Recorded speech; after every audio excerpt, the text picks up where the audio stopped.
Boa tarde, graças a Deus. Esta palavra que eu sempre abro, o jejum da manutenção, é muito boa, e depois nós vamos para 2 Tessalonicenses, que é Isaías 43, 26.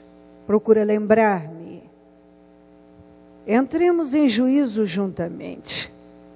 Apresenta as tuas razões, para que te possa justificar. Eu sempre lembro que no começo de cada ano, olha, de tudo que nós fazemos bem e certo, eu penso que duas coisas, sem dúvida nenhuma, faz uma diferença fora de série.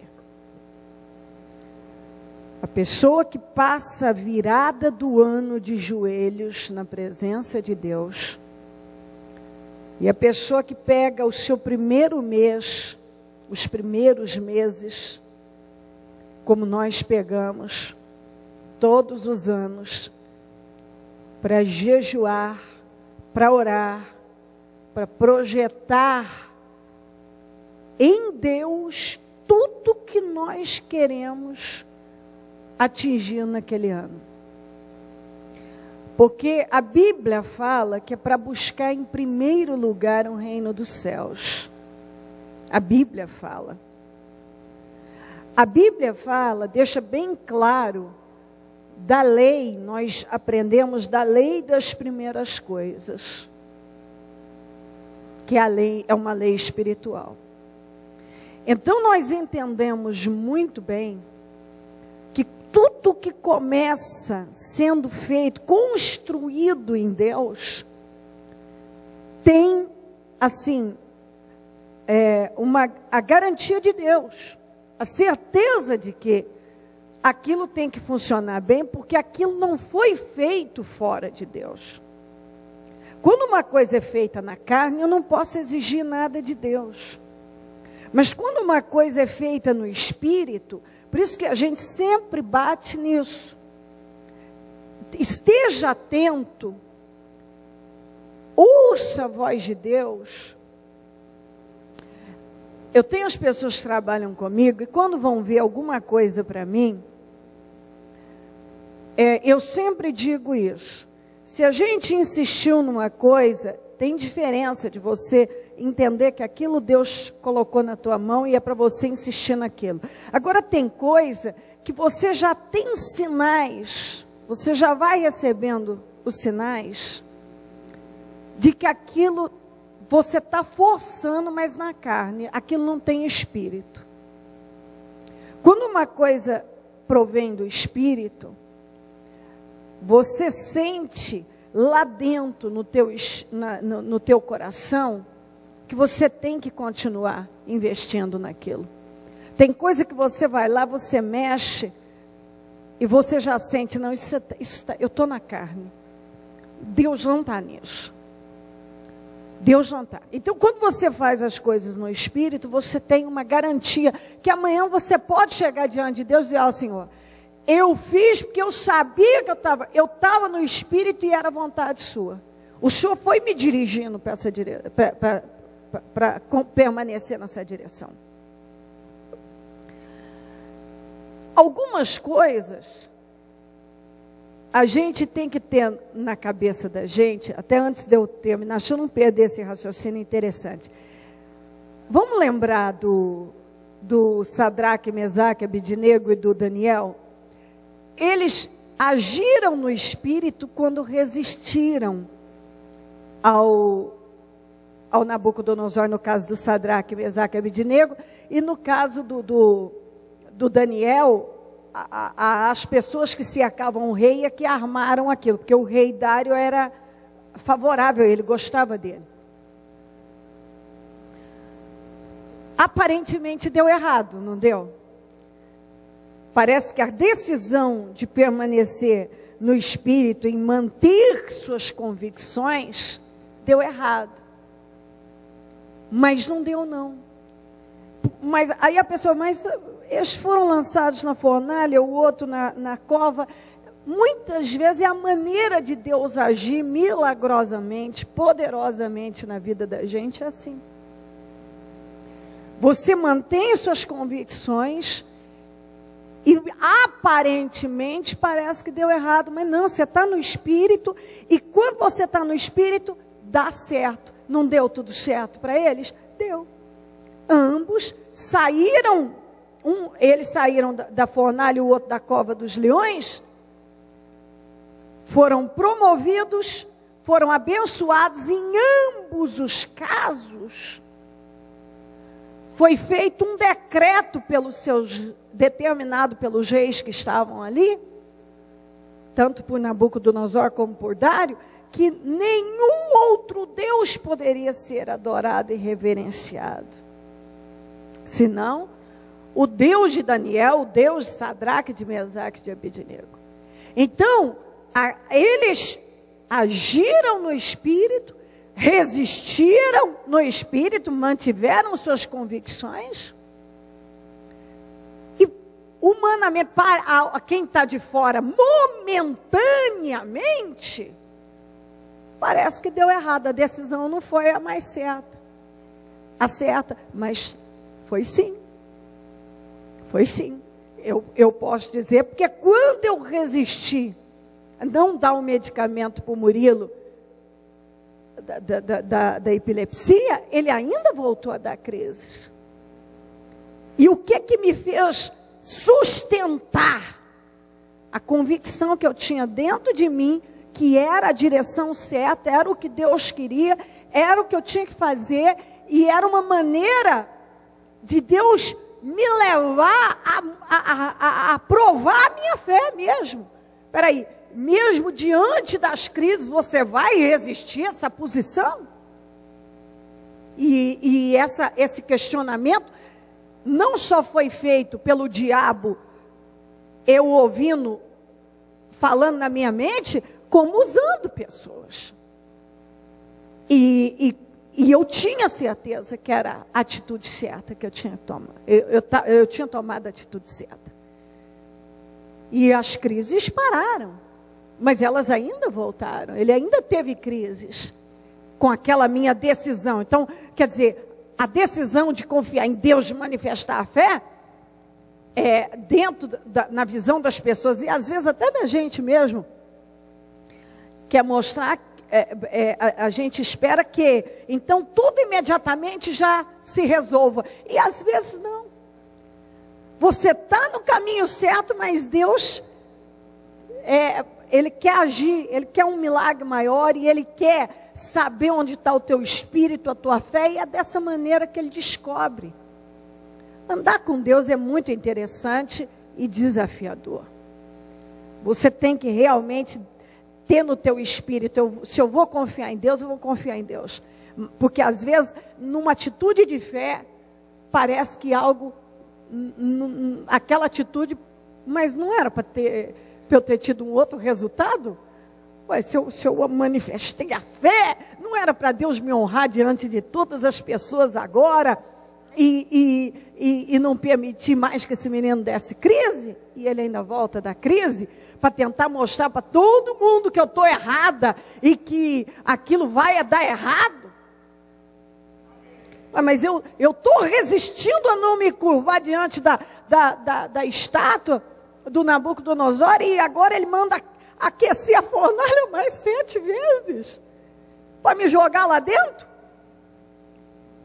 Eu estou manifestando a fé, eu estou fazendo algo para Deus, eu estou agindo na fé, e o Nabucodonosor manda aquecer a fornalha 7 vezes, porque você há de lembrar que quando eles disseram, não, se Deus quiser livrar, ele livra, se não quiser, nós não vamos voltar atrás, não. E o Nabucodonosor disse, então vai lá e aqueça, mandou o pessoal dele, aqueça a fornalha 7 vezes mais. Quer dizer, vai ficar pior ainda para esses sujeitos. Quer dizer, então piorou. Você faz a coisa certa e parece que está piorando. Acabaram de fazer um decreto lá, o Daniel vai orar a Deus. imediatamente ele é chamado, que ele infringiu uma lei que tinha sido feita exatamente para pegá-lo. Mas espera aí, eu fico sabendo da lei, eu vou orar a Deus, eu continuo, eu mantenho a minha convicção, e agora parece que eu vou ser morto por isso, eu vou ser prejudicado. Então, às vezes, é isso que você tem que ter no teu espírito. Se você está agindo na fé, você manifestou a fé, mantenha a sua convicção, sustente suas convicções, porque inicialmente tem coisas, há momentos da vida, há situações que parecem estão piorando com aquela decisão que eu tomei no espírito, resisti no espírito, e eu tenho certeza dentro de mim que eu fiz a coisa certa, mas o diabo quer colocar uma dúvida diante dos meus olhos, através das situações, que eu não tomei a atitude certa. Que aquela atitude que eu tomei, que eu tinha tanta certeza que estava certa, estava me prejudicando. E você tem que ser esperto, andar com Deus. Como eu disse, tem as situações que são bem desafiadoras. Peraí, eu tiro o remédio e bato Deus. Não, Deus já curou, a minha fé diz que curou e eu não vou aceitar. Olha o menino dando outra crise aqui. Eu não estou falando. Você vai acabar matando esse menino. Você é um inconsequente. Bom, então, qual é a melhor atitude? Eu dar passos para trás e abrir mão e aceitar que essa é a minha realidade. Eu tenho um filho doente e o terei para sempre. Eu tenho que aceitar que a minha realidade é essa.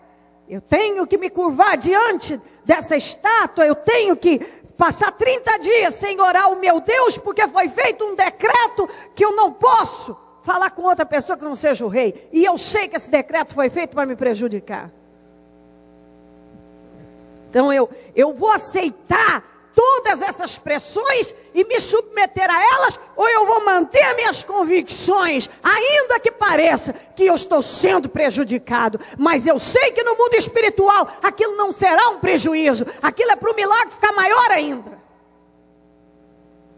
Aquilo é para Deus experimentar a minha fé, para que eu exercite, como diz a Bíblia, a minha fé. É exatamente isso. Então, você que está aqui, é extremamente desafiador parar numa segunda-feira, para vir tanto é que é muito pouco, são pouquíssimas pessoas que têm essa possibilidade, inclusive não é nem porque algumas não queiram, até porque realmente não tem como. E quando você decide, você tem um meio e você para e diz, é isso que eu vou fazer, eu vou buscar a Deus. Você está dando condições para Deus agir. Como eu disse no início, eu disse, nós viramos o ano na presença de Deus, de joelhos, enquanto o mundo faz outras coisas, está fazendo outras coisas, nós estamos de joelhos. Senhor, eu preciso da tua bênção, senão eu não vou ter vitória. Chega os primeiros meses, janeiro, fevereiro, que muitos estão fazendo 500 mil coisas, nós estamos aqui madrugadas a fio, orando, jejuando. Senhor, eu estou plantando para ter um bom ano. Então tudo que você está fazendo em Deus, está projetando, está colocando o seu ano, a sua vida, seus sonhos, porque você não quer que a sua vida seja mais ou menos, seja medíocre, mas seja uma vida abençoada, uma vida realizada. E você sabe que para você ter vitórias, somente com Deus. E aí o que eu estou mostrando é que diante de tudo isso, de repente parece que as coisas estão tomando outro rumo. Eu passei a virada na presença de Deus. Eu fiz os propósitos de conquista. Eu projetei meu ano em Deus. Tudo que eu tenho feito, eu tenho colocado diante de Deus. Parece que não está dando certo. Engano seu. Deus nos testa, Deus trabalha. Ele podia ter ido antes do Lázaro morrer. Ele esperou o Lázaro morrer para que o milagre fosse maior. Deus nos experimenta na vida para que a gente fique robusto na fé, todos robustos na fé, fortes na fé. Deus nos testa, Deus nos ensina a andar com Ele através dos desafios. Nós somos desafiados a duvidar de Deus, muitas vezes a desacreditar que nós fizemos tantas coisas, ou tudo que nós fizemos até então, foi em cima da fé, foi baseado na fé, foi em cima da palavra que foi liberada para nós, e parece que aquilo não está fluindo como nós esperávamos. Não ceda a esse pensamento. Deus foi com Sadraque, Mesaque e Abednego, e o Nabucodonosor pôde vê-los lá na fornalha, e pôde ver, porque aquele quarto homem era Jesus. Ainda que você diga como era Jesus, sim, era Jesus. Todas as vezes que você vê a palavra o anjo do Senhor, está se referindo ao Senhor, que veio em carne. Nós encontramos no Novo Testamento, mas era o Senhor. Esse quarto homem, como aparência do filho dos deuses, que o Nabucodonosor fala, era o Senhor.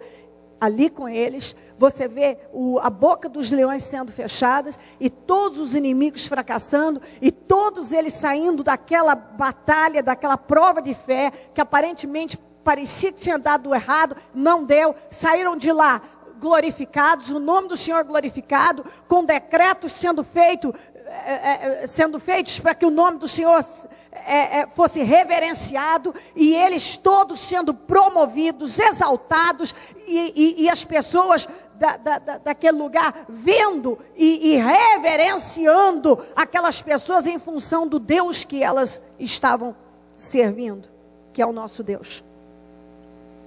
Então a mesma coisa, quantas pessoas que na época não entendiam a minha fé, e já foram salvas por intermédio desta fé. Não entendiam aquela atitude de fé, achavam aquilo uma coisa errada, e aquilo mudou vidas e tem mudado vidas. Mas aparentemente, muitas vezes, parecia que estava dando... Não era a atitude mais acertada. Às vezes há coisas que querem nos mover em situações para mostrarem isso. E você não pode acreditar. Você tem que manter suas convicções. Você tem que resistir firme. Espera aí, eu tenho colocado Deus em primeiro lugar. Tudo que eu tenho feito em Deus. E se eu tenho feito em Deus, Deus tem que me honrar. E Ele vai me honrar. Esse é o Espírito. Eu não estou fazendo no diabo. Eu não estou fazendo através da carne. Eu não estou fazendo. Se eu tivesse feito na carne, eu não teria resultado.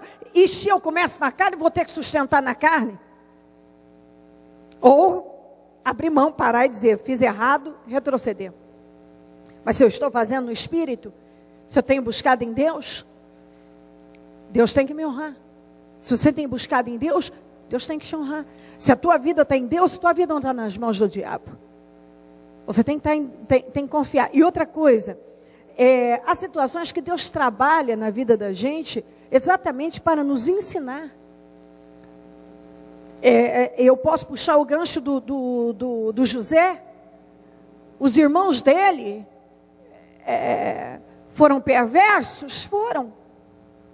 Foram terríveis? Foram, mas se não fosse aqueles terríveis irmãos, ele não teria chegado ao nível que ele chegou. Então há pessoas que cruzam o caminho. Eu tenho gente que cruzou meu caminho, que veio na minha vida, nunca veio para ser essa bênção que a gente normalmente espera, aquela pessoa maravilhosa que cruza o seu caminho só te trazendo alegrias. Às vezes há pessoas que elas cruzam o seu caminho só te trazer tristeza, só que aquela situação ela te ensina a conhecer a Deus, ela te fortalece, ela te torna uma pessoa melhor, e ela faz você uma pessoa imbatível, Porque há situações na vida da gente que nos transformam em pessoas imbatíveis. E sem aquela situação você não seria o que você hoje se tornou. Eu não seria. Sem algumas situações ou pessoas que cruzaram o meu caminho, sem dúvida nenhuma. Há pessoas que foram ruins, que não foram bênção, que não são bênção. E que eu não estou preocupada se vai ser ou não vai ser.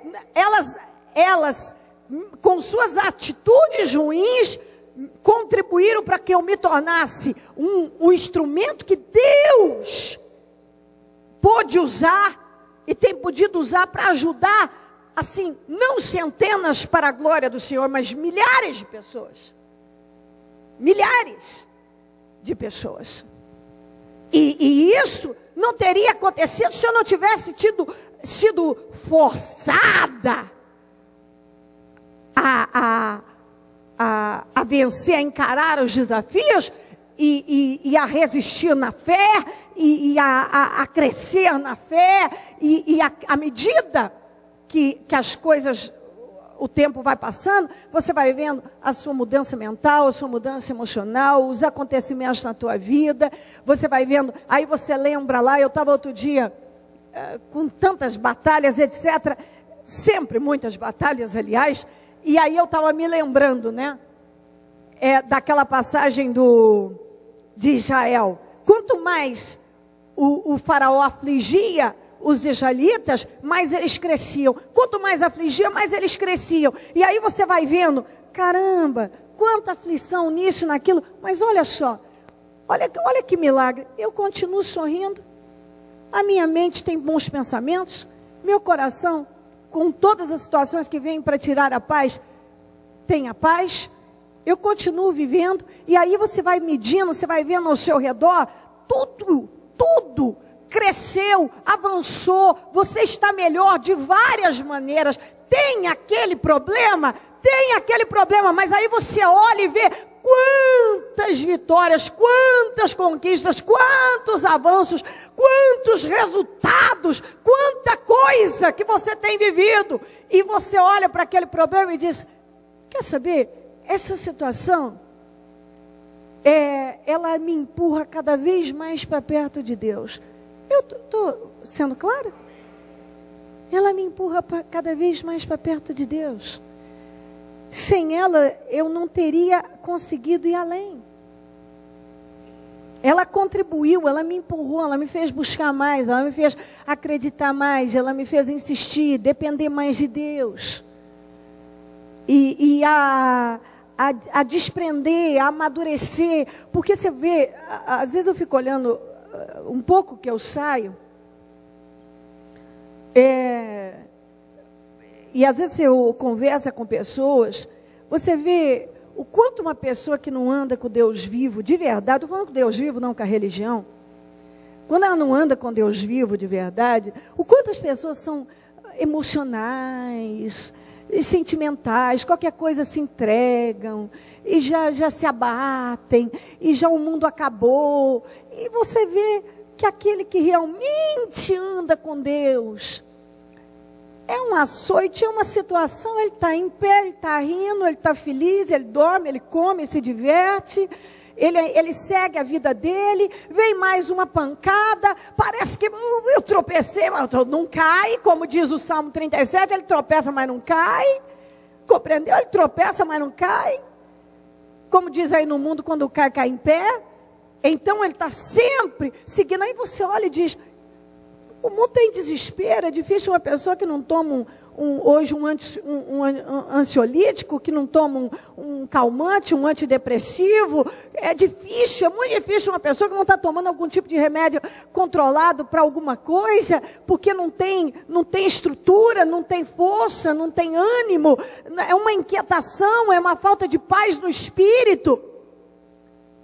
E por quê? Porque ele realmente ele não depende do Deus vivo. Porque quando você passa a depender do Deus vivo, não é que você está crescendo, você está avançando porque está fácil. Pelo contrário.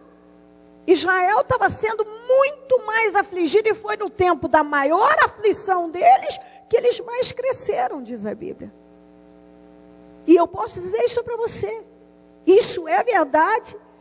em fases que eu sou em extremo afligida, que parece que não vai faltar o ar algumas vezes, eu vejo avanços em vários aspectos e situações evoluindo de forma superior em vários aspectos. E nós precisamos enxergar. E por que vem? Para te empurrar realmente a esse crescimento. Deus nos quer fortes, Deus nos quer determinados, Deus nos quer com uma estrutura emocional superior, não igual a do mundo. Deus nos quer tendo paz quando tudo te leva a não ter paz, que é a paz que a Bíblia diz, não a paz do mundo, que precisa estar tudo bem para a pessoa ter paz, é aquela paz que parece que está o mundo caindo na cabeça e você consegue confiar, tem paz. O mundo parece estar caindo na cabeça e você consegue sorrir, e você consegue seguir. O mundo não, no mundo não é assim. Qualquer coisa a pessoa já está despencando, depressiva, pensando em morte. E o justo, aquele que é justo mesmo, ele acaba de sofrer um baque, ele consegue sorrir, ele consegue seguir. Por quê? Porque a Bíblia diz sobre isso. A paz que excede todo o entendimento, e a Bíblia diz que deixo-vos a minha paz, não como o mundo a dá. Não é essa paz mundana, emocional. É uma paz vinda do Espírito. É uma paz que vem de Deus. Tenho problema aqui, mas eu tenho paz porque eu sei. O que levou aqueles homens a resistirem, sabendo que agora a fornalha estava aquecida 7 vezes e iam ser lançados lá? Morrer queimado? Os homens que foram lançá-los lá na fornalha morreram só de se aproximarem da fornalha. O que leva uma pessoa a ter tanta coragem diante da morte? Tanta paz diante da morte? O Daniel sendo jogado na cova dos leões, como é que esse homem resiste tão firme diante de leões ferozes? Se você vai num zoológico, uma coisa, só de ver atrás das grades já dá medo. Imagina você estar aqui sentindo o bafo do leão, dos leões. O que levou esses homens a tanta paz? É essa paz que não se tem no mundo. É a paz que vem de Deus. Que você está na guerra, tem leão, leões, tem fornalha. Mas você sabe, Deus é maior que o fogo, é maior que as águas, é maior que os leões. Ele é maior que tudo isso. Como está escrito em Daniel, que o poder de Deus é maior do que o poder dos leões. E é isso que tem que estar no teu espírito. Em nome de Jesus Cristo. Eu creio que Deus nos dá mensagens assim, para levantar o espírito daqueles que estão começando a desfalecer com tantas chateações, ligações enjoativas, nauseantes, que você não aguenta mais ouvir. É aquela pessoa que está no teu caminho, que ao invés de te dar força, te ajudar, só te enche a paciência, e você olha e diz, meu Deus, que encrenca é essa? E você olha para uma situação aqui, olha para outra e diz, meu Deus, mas o que é isso, Senhor? E o Senhor vem e diz assim para você, não, resista, mantenha suas convicções. Você vai sair melhor disso. Você não fez na carne, você fez no espírito, essa é a ideia. Você não tem buscado em Baal, em Azerá, em Buda, em sei lá o que. Você tem buscado em Deus. No Deus que fez o céu, a terra. Então Ele vai te honrar. Ele vai pegar aquilo que hoje tem sido uma maldição, vai transformar numa bênção na tua vida. Ele vai mudar situações, eu não sei, mas que Deus dá livramento, Ele dá. Que Ele muda, Ele dá. Que Ele trabalha para colocar a gente sempre num lugar melhor. Isso é 100% verdade. Apresenta as tuas razões para que eu possa te justificar. Procura lembrar-me, lembra a Deus, Senhor, quando eu tomei essa decisão, foi no Espírito, eu orei. Senhor, eu projetei, na virada do ano, eu estava aqui de joelhos, quando faltava 5, 10 minutos para acabar o culto, eu virei o ano, saí de 2011 para 2012 de joelhos. Senhor, eu passei os 7 jejuns aqui, de sábado para domingo, eu estava aqui, Senhor, apresentando os meus projetos, eu projetei meu ano no Senhor. Eu coloquei diante do Senhor. Senhor, a minha vida tem estado no teu altar. Eu não sou perfeito, mas a minha vida eu tenho dedicado ao Senhor. Então eu estou lembrando ao Senhor que se o Senhor não fizer, ninguém pode fazer. Eu preciso do livramento na minha vida. Eu preciso que o Senhor me livre. E Deus vai te livrar.